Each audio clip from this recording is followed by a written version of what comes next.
4.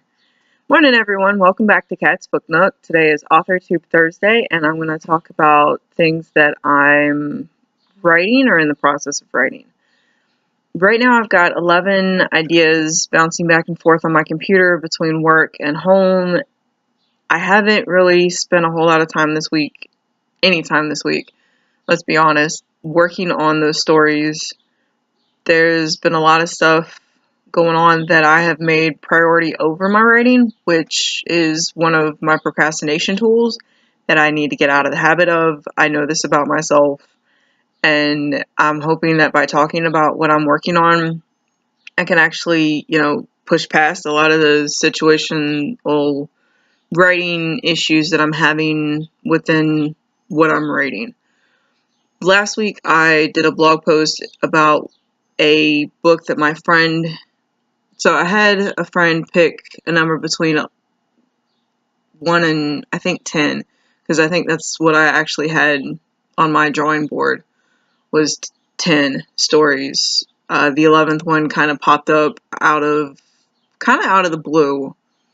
So I'm not sure if anybody else is having this issue where they've just got too many things that they're working on, too many stories that want to get told, and they just haven't gotten around to telling just about any of them. I've only got one published book so far, and with 11 stories floating around, you would think I would have more at this point.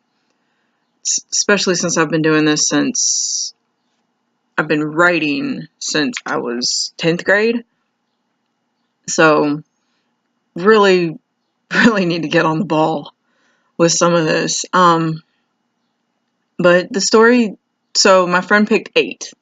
And the 8th story that I have floating around is called The Drifter, which is a story about a young woman who has to make a decision between the guys that she's talking to. And it's in the middle of a snowstorm in the middle of this little podunk town, because that's where she decided to run away to, and that's where her boyfriend shows up. And this guy that she's been crushing on or cheating on him with is there, and they get busted, and the boyfriend shows up, and just it's a mess. She's a mess. So in the middle of trying to fix her mess, that is her life, she runs into the snowstorm and gets lost and ends up in the middle of this lake. That the next thing she knows, while she's walking, she hears this crack between her weight and the weight of the snow that is just heavy, dense, that really wet snow. And so she ends up falling into this lake, and at first she wants to let herself drown, and she almost does. And right as she's blacking out, she feels somebody pull her from the water. She's not sure who it is, and the only thing that she gets to manage is thank you. And then it cuts to the person that rescued her and kind of their story. I'm not sure if it's going to be a male or a female character yet, mostly because I started off with it being a male character, just because when I was writing it, that's the way I wanted it to go.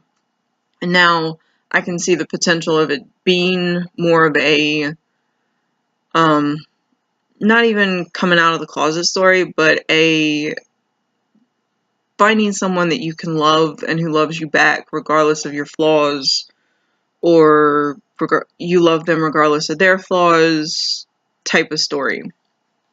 Just because that's the experience that I can draw from, because that's what happened in my life. Is I ended up with someone that when I started off wouldn't have seen myself with, and now she's in my life, and I couldn't have asked for a better one. So that's kind of where I'm at with that story. I haven't figured out what the ending is yet, because I still keep going back and forth. Is it going to be a male savior? Is it going to, not even savior, but rescuer? Male rescuer, female rescuer. How does their relationship evolve? Is it insta-love? Is it not insta-love? Do they actually have to become friends first? Do they just jump immediately into the sack and call it a day? How does she react to what's going on? How does her rescuer react to what's going on in the situation? how does her life come to terms with what's happened? And these are a lot of questions that I haven't answered with this story, just because I haven't taken a look at it in a couple years. I think the last timestamp was like 2014, 2015. And I started writing that story during the snowstorm of 2009, 2010, when DC shut down for a week and a half. It was a great vacation, but walking a mile to the grocery store dragging my little wheelie cart was not really the best memory from that week and a half I was off. But that's just one story that I'm working on. And then the other story that I think I had Ray pick a number for was, I want to say Heartbreaker or Mime in the Box. So when I was in 7th grade, 8th grade, I had a friend help me write this poem called Mime in the Box about a person who was exactly that. She got stuck in a box. People thought that she was miming, and she wasn't. She was screaming at the top of her lungs for somebody to let her out, and she just, nobody saw her, and when they did see her, they didn't do anything about her situation. I used to write a lot of poetry like that, and unfortunately I don't think I have it anymore, because I left it at my parents and things happened. So there's that.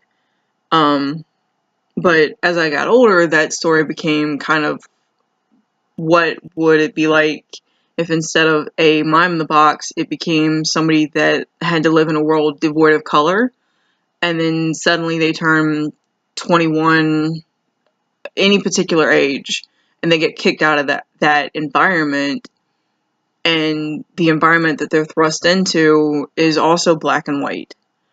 But there's people that are very colorful, and they realize that I don't have to be a black and white person anymore. I can actually be colorful in my life. And I don't want it to really be a love story, because that's kind of what it was. That's kind of what it started out with. The main character was supposed to be a female, and the person that she ends up with was female. And it was their friendship, not so much their relationship, that I was trying to write at the time. And now that I'm working on Drifter, and that story keeps popping up, because I keep thinking about what it would be like, and what it was like to just have black and white and gray, and then color. And it's like night and day, and the political environment between the black and white and gray and the color, just the colored world is almost like a hidden society, because the black and white world and gray doesn't want anything to do with the colored. I keep stalling, because colored may not be the best representation, but the more vibrant is a great way to put that. The more vibrant world and subculture, they don't really want to have anything to do with that. So how does somebody from the black and white and gray world deal with someone from the vibrant community, and how they kind of bring each other out, and the arguments that go on? Because there are a lot of arguments. You take somebody from a certain background who that's the only way of life that they know, and another background, and try to have a conversation, there's going to be head bumping. And I think that's why I'm thinking about that story a lot lately, is because of all the head bumping that's been going on in Ray calls it real. So in reality, there's a lot of head bumping going on, and kind of, what would it be like if everybody came to the same page and could have the same conversation, and it actually be the same conversation, and not oh, well, I feel this way about that conversation, or I feel that way about this conversation. It's just a really not thought out very well story yet. I've got the bare bones to it. I don't know what the ending's going to be, so there's really no middle piece to it. So that one, I'm not so sure how much further I'm going to get into that without it just being a novella and calling it a day. Drifter, I'm also not sure if that's going to be a full novel or if that's also going to be a novella, and maybe putting them together and wrapping them like that in a nice, neat little package together might be what I end up doing in the future. But those are two of the stories that I'm working on, and the third that's kind of still sitting in the background that I really, really, really want to get through is Shadows. And I realize this video is going on a lot longer than I really wanted it to. But Shadows is the story of Elizabeth in Shadows, and I think I talked about it in my last video, so I'm not going to go too much more in depth on it.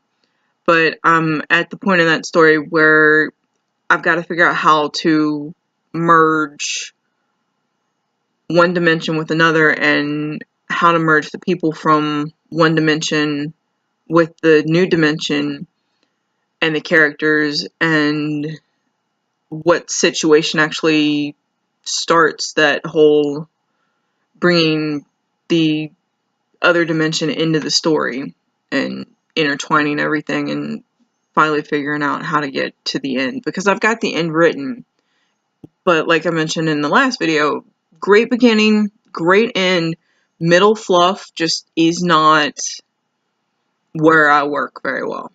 So I'm in the middle fluff in Shadows. So hopefully this year I can get through some of the middle fluff and just focus on, even if I just get 1,000 words a day in one of the stories, hopefully something gets done. Because Shadows has been sitting on my table since 10th grade, and I need to finish it and just get it out there. Because if I don't write it, somebody else will, and they may already have. So with that, I'm going to go ahead and wrap this up, because I need to go get ready for the day and pack some more camping gear. It's strewn all over the living room right now, and yeah. So, you guys have a great Thursday, and I will talk to you guys again on Sunday.